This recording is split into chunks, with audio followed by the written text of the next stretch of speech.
Une photo de classe qui va marquer l'histoire de l'ITDEC. Voici la première promotion technicien réseau et services très haut débit.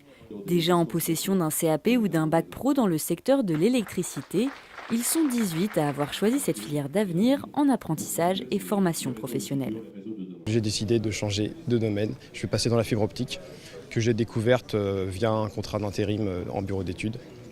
J'ai fait de la projection en fibre optique. Quand j'ai appris que Orange recrutait des apprentis, pour à terme en embaucher 80%, ce qui est important, j'ai décidé de me lancer et de saisir cette chance. Les jeunes recrues pourront s'exercer en situation réelle sur des installations aériennes et souterraines.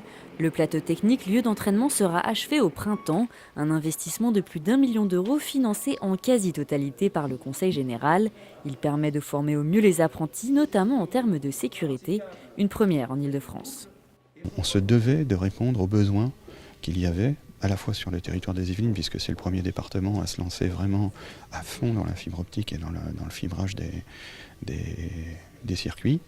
À partir de là, on se devait de répondre à ça, en tant qu'établissement CCI, de répondre à un territoire, répondre à une demande d'emploi. Il y a des emplois à la clé, il y a 19 000 emplois indirects, 6 000 emplois directs. Partenaire du projet, l'opérateur téléphonique Orange, Jean-Bernard Dognon, directeur du projet fibre optique Yvelines et Val d'Oise, est le parrain de cette promotion. Un partenariat essentiel pour l'entreprise qui a besoin de spécialistes dans ce domaine.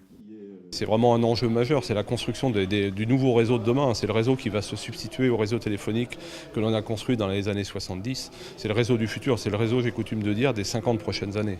Orange, justement, s'est fixé une ambition forte, c'est de recruter 800 contrats à durée indéterminée à l'issue de leur période d'alternance au sein du groupe sur les métiers du très haut débit. Sur les 16 contrats d'apprentissage, 9 feront leur alternance au sein des unités techniques de l'opérateur historique. L'ITDEC souhaite dans un futur proche développer sa formation et accueillir 100 apprentis chaque année.